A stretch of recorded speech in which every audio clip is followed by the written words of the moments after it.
Okay, so I'm going to do some chords now in standard G tuning, but this time I'm tuned lower than standard G, so just because this old banjo doesn't take well to really high tension tunings.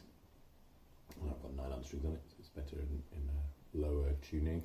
So really, it's probably more like standard F tuning, but hey, that's okay. So standard G tuning is G, D, G, B, and then D. Standard G tuning. And chords that you're going to need.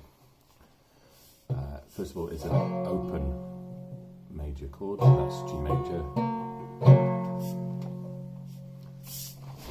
Let's change my angle so you can see my frets a bit more. There we are. Tiny bit of sunshine this morning, but not much. It's raining a bit too. So that's G major, and the next chord you need is, well, let's go to A minor. So A minor is 2nd fret 4th, 2nd fret 3rd, 1st fret 2nd, 2nd fret on the 1st string. That's A minor.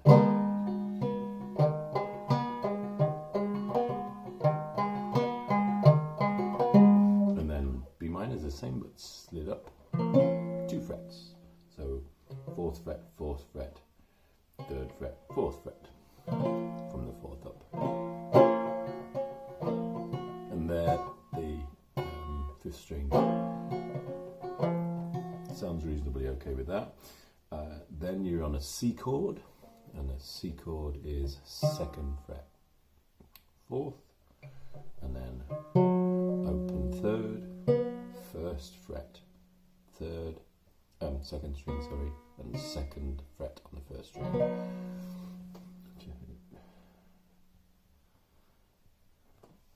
Sun's gone in a bit, so I'll change the exposure. So that's a C chord, just like an A minor, but with one of those fingers dropped off. So A minor to C is an easy transition. That's C, that's A minor.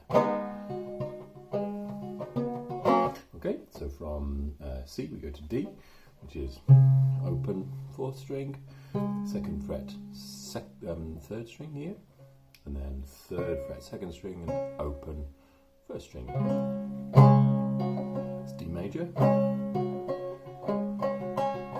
Quite often you'll use a major, well, so it's a D7, and the reason I hesitate is because it's not really a major 7th. That note there, which is a C, is actually, in musical terms, the minor 7th. So that note doesn't form part of a G major scale, D major scale, but it's quite a common chord. So that's D major, and D7. Has that kind of unfinished feel to it.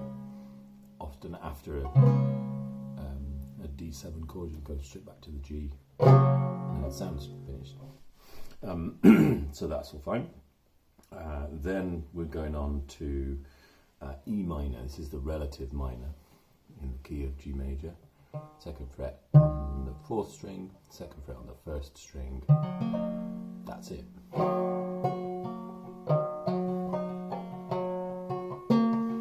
And the key of E minor uses all of the same chords, but either starts or finishes or both in with the chord of E minor.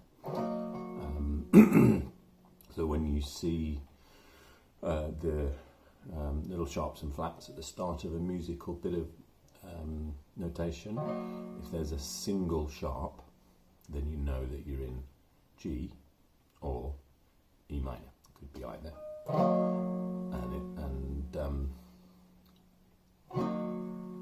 Yeah, anyway, that's that. So that's E minor, and then that one sharp is F sharp.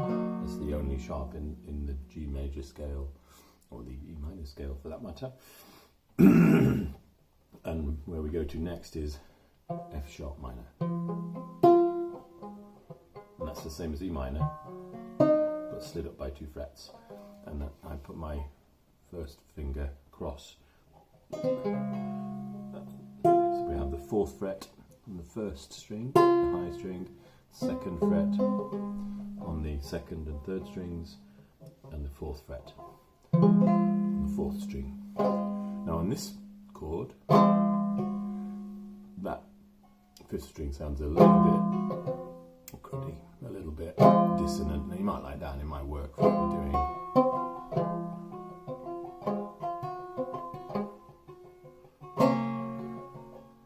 But yeah, so that's the chords in standard G tuning for G major.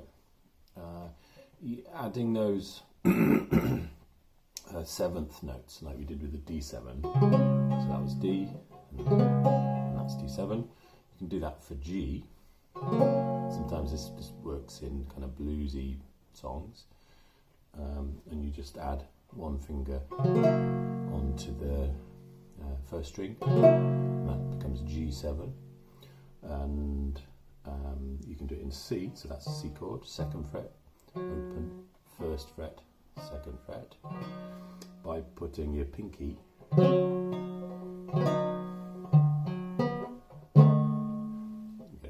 onto the 3rd fret on the 3rd string. And that's C7. So it's G7, C7, and then D7 from the major roots, which is quite nice. I don't know where else to go with that, but yeah, hope it helps, hope it's useful.